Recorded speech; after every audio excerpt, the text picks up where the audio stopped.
ಅಧ್ಯಾಯ 3 ಶ್ಲೋಕ 21.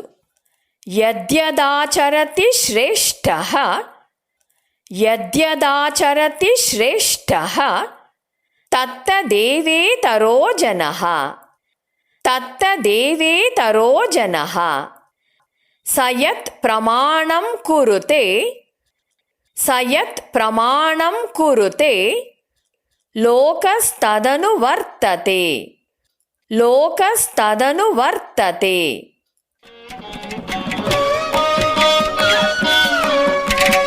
ಹೇಳಿಕೊಡುವುದನ್ನು ಅನುಸರಿಸಿ. ಯದ್ಯದಾಚರತಿ ಶ್ರೇಷ್ಠಃ ಯದ್ಯದಾಚರತಿ ಶ್ರೇಷ್ಠಃ ತತ್ತದೇವೇತರೋ ಜನಃ ತತ್ತದೇವೇತರೋ ಜನಃ ಸಯತ್ ಪ್ರಮಾಣಂ ಕುರುತೆ ಸಯತ್ ಪ್ರಮಾಣಂ ಕುರುತೆ ಲೋಕಸ್ತದನು ವರ್ತತೆ ಲೋಕಸ್ತದನು ವರ್ತತೆ. ಪೂರ್ಣ ಶ್ಲೋಕವನ್ನು ಅಭ್ಯಾಸ ಮಾಡೋಣ. ಯದ್ಯದಾಚರತಿ ಶ್ರೇಷ್ಠಃ ತತ್ತದೇವೇತರೋ ಜನಃ ಸಯತ್ ಪ್ರಮಾಣಂ ಕುರುತೆ ಲೋಕಸ್ತದನು ವರ್ತತೆ.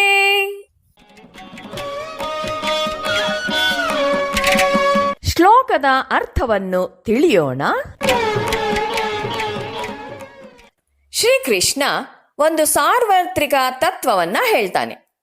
ಸಮಾಜದಲ್ಲಿ ಯಾರು ಮುಂದಾಳಾಗಿದ್ದಾನೆಯೋ, ನಾಯಕ ಅಂತ ಪರಿಗಣಿಸಲ್ಪಟ್ಟಿರುವನೋ, ಅವನು ಏನನ್ನು ಮಾಡುತ್ತಾನೆಯೋ ಜನಸಾಮಾನ್ಯರು ಅದನ್ನೇ ಅನುಸರಿಸುತ್ತಾರೆ ಅಂತ.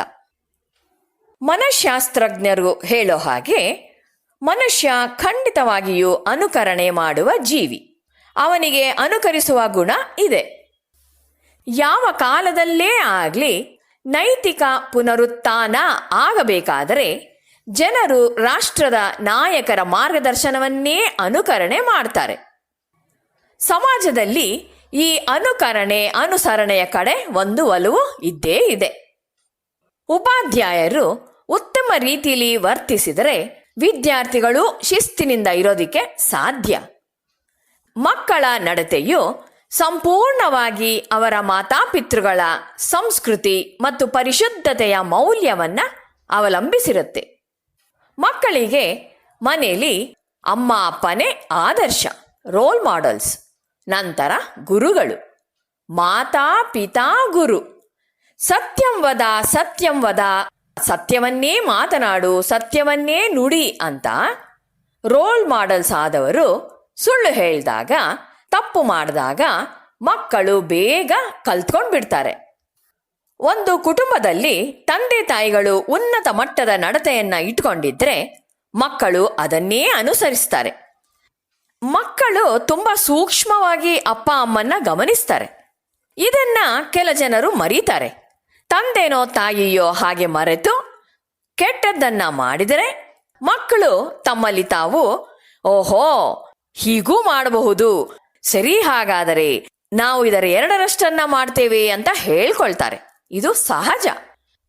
ಸ್ವಂತ ಆಚರಣೆಯಿಂದ ಜನರಿಗೆ ಶಿಕ್ಷಣ ಕೊಡುವ ನಾಯಕ ಯಾವಾಗಲೂ ಜನರಿಗೆ ಬೇಕು. ತಾನೇ ಧೂಮಪಾನ ಮಾಡುವ ನಾಯಕ ಜನರಿಗೆ ಧೂಮಪಾನವನ್ನ ಬಿಡೋದನ್ನ ಕಲಿಸೋದಿಕ್ಕೆ ಆಗೋದಿಲ್ಲ. ದೊಡ್ಡವರೆನ್ನಿಸಿಕೊಂಡವರು ತನ್ನನ್ನು ಅನುಸರಿಸುವ ಸಾಮಾನ್ಯ ಜನರಿಗೆ ಒಳ್ಳೆಯದಾಗುವಂತ ಆದರೆ ಕೆಟ್ಟದ್ದಾಗದಂಥ ಮೇಲ್ಪಂಕ್ತಿಯನ್ನ ಹಾಕ್ಕೊಡ್ಬೇಕು, ಉದಾಹರಣೆ ಆಗ್ಬೇಕು. ಆದ್ರಿಂದ ಯಾರು ಸಮಾಜದಲ್ಲಿ ಮುಂದಾಳುಗಳು ಅಂತ ಅನ್ನಿಸ್ಕೊಂಡಿರ್ತಾರೆಯೋ ಅವರು ನಡತೆಯ ಒಂದು ಗುಣಮಟ್ಟವನ್ನ ತಮ್ಮ ಜೀವನದಲ್ಲಿ ಕಾಯ್ದುಕೊಳ್ಳಬೇಕು. ಯದ್ಯದಾಚರತಿ ಶ್ರೇಷ್ಠಃ. ಶ್ರೇಷ್ಠಃ ಅಂದ್ರೆ ಉನ್ನತ ಸ್ಥಾನದಲ್ಲಿರುವವನು, ಗೌರವಾರ್ಹ ನಾಯಕನು. ಯತ್ ಯತ್ ಅಂದ್ರೆ ಯಾವುದನ್ನೆಲ್ಲ ಆಚರತಿ ಆಚರಣೆ ಮಾಡುತ್ತಾನೋ, ಶ್ರೇಷ್ಠ ಪುರುಷನು ಯಾವ ಯಾವ ಆಚರಣೆ ಮಾಡುತ್ತಾನೋ ತತ್ತದೇವೇತರೋ ಜನಃ. ಇತರಹ ಅಂದರೆ ಸಾಮಾನ್ಯ, ಜನಃ ಅಂದರೆ ವ್ಯಕ್ತಿಯು, ತತ್ ತತ್ ಏವ ಅದನ್ನೇ ಖಂಡಿತವಾಗಿಯೂ. ಶ್ರೇಷ್ಠರು ಯಾವುದನ್ನು ಆಚರಿಸುತ್ತಾರೆಯೋ ಇತರರು ಅದನ್ನೇ ಅನುಸರಿಸುತ್ತಾರೆ. ಸಯತ್ ಪ್ರಮಾಣಂ ಕುರುತೆ. ಸಹ ಅಂದರೆ ಅವನು, ಯತ್ ಯಾವುದನ್ನು, ಪ್ರಮಾಣಂ ನಿದರ್ಶನವೆಂದು, ಕುರುತೆ ಆಚರಿಸುತ್ತಾನೋ ಆ ಪುರುಷನು ಯಾವುದನ್ನು ಪ್ರಮಾಣವಾಗಿ ಅಂದರೆ ಆದರ್ಶವಾಗಿಟ್ಟುಕೊಂಡು ಮಾಡುತ್ತಾನೆಯೋ ಲೋಕಸ್ತದನುವರ್ತತೆ. ಲೋಕಃ ಅಂದರೆ ಜನಸಮುದಾಯವೂ, ತತ್ ಅದಕ್ಕೆ, ಅನುವರ್ತತೆ ಅನುಸಾರವಾಗಿ ವರ್ತಿಸುತ್ತದೆ. ಜನಸಮುದಾಯವೂ ಸಹ ಅದಕ್ಕೆ ಅನುಸಾರವಾಗಿ ವರ್ತಿಸುತ್ತದೆ.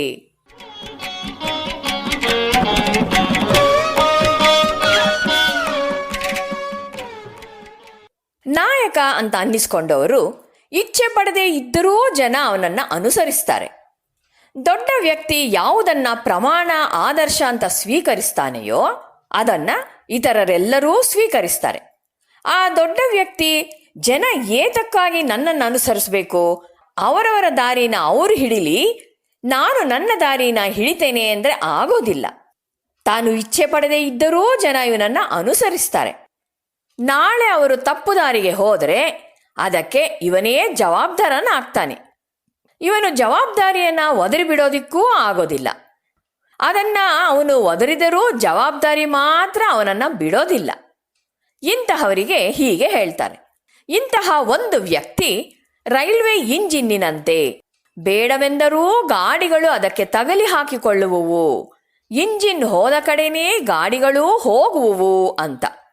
ಆದ್ದರಿಂದ ಮೇಲ್ಮಟ್ಟದಲ್ಲಿ ಇರುವ ಜನರು ಉನ್ನತ ಆದರ್ಶ ನಡತೆಗಳನ್ನು ಇಟ್ಟುಕೊಳ್ಬೇಕು. ಈ ದೃಷ್ಟಿಯಿಂದ ರಾಜಕುಮಾರನಾದ ಅರ್ಜುನನು ಕ್ರಿಯಾತ್ಮಕನಾಗಬೇಕು ಅನ್ನೋದನ್ನ ಕೃಷ್ಣ ಹೇಳ್ತಿದ್ದಾನೆ.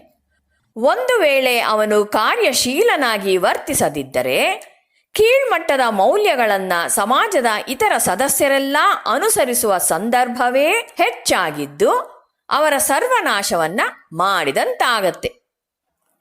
ಜನರು ಹೇಗೆ ಅನುಕರಣೆ ಮಾಡ್ತಾರೆ ಅನ್ನೋದಕ್ಕೆ ಒಂದು ಚಿಕ್ಕ ಕತೆ. ಒಬ್ಬ ಯಾತ್ರಿ ರಾಮೇಶ್ವರ ಬೀಚ್ಗೆ ಬರ್ತಾನೆ. ಒಂದು ದೊಡ್ಡ ತಾಮ್ರದ ಪಾತ್ರೆ ಅವನ ಹತ್ರ ಇರುತ್ತೆ. ಅವನು ಬೀಚ್ನಲ್ಲಿ ಸ್ನಾನ ಮಾಡಬೇಕಾಗತ್ತೆ. ಆದರೆ ಅವನಿಗೆ ಒಂದು ಸಂಶಯ. ಅವನು ನೀರಿನಲ್ಲಿ ಇಳಿದಾಗ ಯಾರಾದರೂ ಆ ತಾಮ್ರದ ಪಾತ್ರೆನ ತಗೊಂಡು ಹೊರಟು ಹೋದರೆ ಅಂತ ಅನ್ನಿಸಿ ಮರಳಿನಲ್ಲಿ ಹಳ್ಳ ಮಾಡಿ ಆ ಪಾತ್ರೆನ ಹಳ್ಳದಲ್ಲಿಟ್ಟು ಮರಳನ್ನ ಮುಚ್ಚಿ ಸ್ನಾನಕ್ಕೆ ಹೋಗ್ತಾನೆ.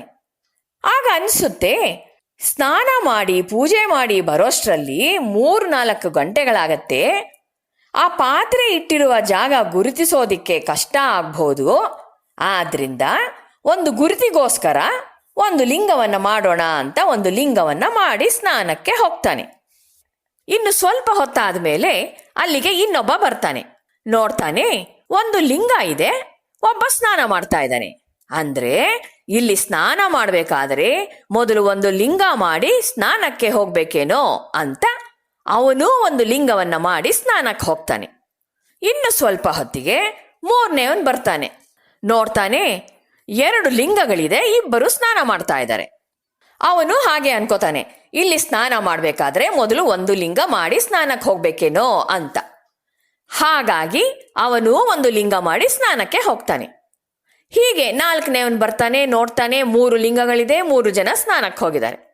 5ನೇವನ್ ಬರ್ತಾನೆ, 4 ಲಿಂಗಗಳಿದೆ, 4 ಜನ ಸ್ನಾನ ಮಾಡ್ತಿದ್ದಾರೆ.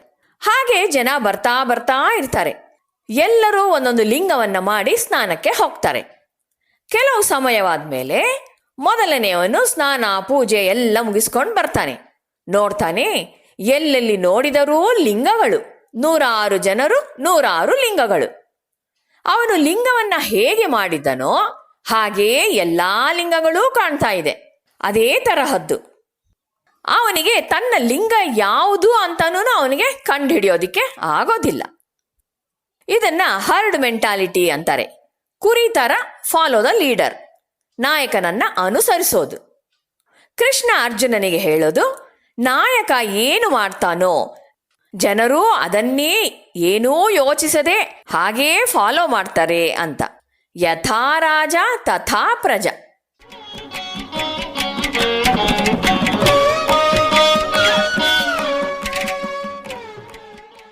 ಯದ್ಯದಾಚರತಿ ಶ್ರೇಷ್ಠಃ ತತ್ತದೇವೇತರೋ ಜನಃ ಸ ಯತ್ ಪ್ರಮಾಣಂ ಕುರುತೆ ಲೋಕಸ್ತದನು ವರ್ತತೆ.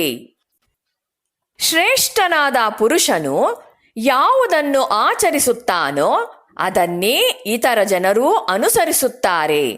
ಅವನು ಯಾವುದನ್ನು ಪ್ರಮಾಣವನ್ನಾಗಿ ಮಾಡುತ್ತಾನೋ ಅದನ್ನೇ ಲೋಕವೂ ಅನುಸರಿಸುತ್ತದೆ. ಅತ್ಯುನ್ನತ ಆದರ್ಶದ ಮಟ್ಟವನ್ನ ಕಾಯ್ದುಕೊಂಡು ಬಂದಿದ್ದ ಕ್ಷುಧಿರಾಮರ ಜೀವನದಲ್ಲಿ ನಡೆದ ಒಂದು ಘಟನೆ.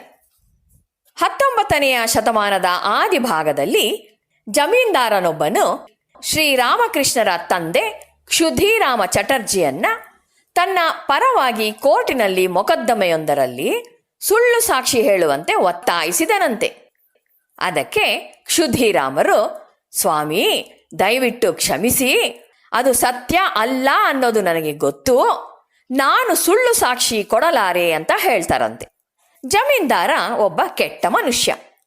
ಅವನು ಹೇಳ್ತಾನೆ, ಹಾಗಿದ್ದರೆ ನೀನು ತೊಂದರೆಗೆ ಒಳಗಾಗಬೇಕಾದೀತು ಅಂತ. ಕ್ಷುಧಿರಾಮರು, ಆದರೂ ಪರವಾಗಿಲ್ಲ, ನಾನು ಸತ್ಯವನ್ನೇ ಹೇಳ್ತೇನೆ, ಸುಳ್ಳು ಸಾಕ್ಷಿ ಕೊಡಲಾರೆ ಅಂತ ಹೇಳ್ತಾರೆ.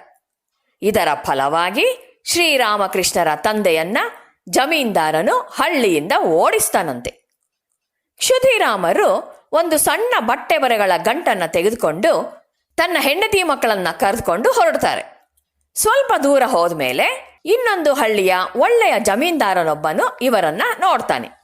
ಅವನು ಕ್ಷುಧಿರಾಮನನ್ನ ಕರೆದು, ನೀವು ನನ್ನ ಹಳ್ಳಿಯಲ್ಲಿರಿ, ನಾನು ನಿಮಗೆ ಒಂದು ತುಂಡು ಜಮೀನನ್ನ ಕೊಡ್ತೇನೆ ಅಂತ ತನ್ನ ಜೊತೆಯಲ್ಲಿ ಇಟ್ಕೊಳ್ತಾರಂತೆ. ಆ ಕಾಮಾರ್ ಪುಕಾರ್ ಎಂಬ ಹಳ್ಳಿಯಲ್ಲೇ ಶ್ರೀರಾಮಕೃಷ್ಣರು ಹುಟ್ಟಿದ್ದು. ಹಿರಿಯನಾಗಿರುವುದು ಅದೆಂಥ ಜವಾಬ್ದಾರಿ. ಕಿರಿಯರು ಇವನ ಉದಾಹರಣೆಗಾಗಿ, ಮಾರ್ಗದರ್ಶನಕ್ಕಾಗಿ ಎದುರು ನೋಡ್ತಾ ಇರ್ತಾರೆ. ಶಾಲೆಗಳಲ್ಲಿ ಕಿರಿಯ ವಿದ್ಯಾರ್ಥಿಗಳು ಹಿರಿಯ ವಿದ್ಯಾರ್ಥಿಗಳನ್ನ ಅನುಸರಿಸ್ತಾರೆ. ಅವರು ಹೇಗೆ ಮಾಡ್ತಾರೋ ಹಾಗೆ ತಾವೂ ಮಾಡೋದಿಕ್ಕೆ ಇಷ್ಟಪಡ್ತಾರೆ. ಶ್ರೀಕೃಷ್ಣ ಹೇಳೋದು, ಇದೊಂದು ಸಾಮಾಜಿಕ ಸತ್ಯ. ಸಮಾಜದ ಮುಂದಾಳುಗಳು ಅನ್ನಿಸಿಕೊಂಡವರಿಗೆ ಇದು ಒಂದು ಹಿರಿಯ ಸಾಮಾಜಿಕ ಜವಾಬ್ದಾರಿ ಅಂತ ಹೇಳಿ, ತಾನು ಹೇಳ್ತಾ ಇರುವ ವಿಚಾರ ಅರ್ಜುನನ ಮೇಲೆ ಪರಿಣಾಮ ಬೀರುವಂತೆ ಮಾಡೋದಿಕ್ಕೆ ಭಗವಂತ ಕೃಷ್ಣ ಈಗ ತನ್ನನ್ನೇ ಉದಾಹರಣೆಯನ್ನಾಗಿ ಸೂಚಿಸ್ತಾನೆ. ಮುಂದಿನ ಶ್ಲೋಕದಲ್ಲಿ ತನ್ನದೇ ಉದಾಹರಣೆಯನ್ನ ಕೊಡ್ತಿದ್ದಾನೆ. ಇಲ್ಲಿ ಶ್ರೀಕೃಷ್ಣ ಈ ಬೋಧನೆಯನ್ನ ಸಮಾಜದ ಒಳ್ಳೆಯದಕ್ಕೆ ಕೊಡ್ತಾ ಇರೋದು. ಎಚ್ಚರ, ನೀವೊಬ್ಬ ಮುಂದಾಳ ಆಗಿದ್ದರೆ ಸಮಾಜಕ್ಕೆ, ಸಮುದಾಯದ ಜನರಿಗೆ ಒಂದು ಒಳ್ಳೆಯ ಮೇಲ್ಪಂಕ್ತಿ ಹಾಕಿಕೊಡಿ. ಮುಂದಾಳ ಆಗಿರುವುದು ಸುಲಭ ಅಲ್ಲ. ನಿಮ್ಮ ಬಗ್ಗೆ ನೀವು ತುಂಬಾ ಕಟ್ಟುನಿಟ್ಟಾಗಿರಬೇಕು. ಒಬ್ಬ ಸರದಾರ ಅಥವಾ ಮುಂದಾಳು ಒಳ್ಳೆಯದೊಂದು ಕಾರಣಕ್ಕೆ ತಲೆಯನ್ನೇ ಕೊಡುವವನಾಗಿರಬೇಕು. ಇದು ಶ್ರೀಕೃಷ್ಣ ಈ ಅಧ್ಯಾಯದಲ್ಲಿ ನಮಗೆ ಕೊಟ್ಟಿರುವ ಬೋಧನೆ.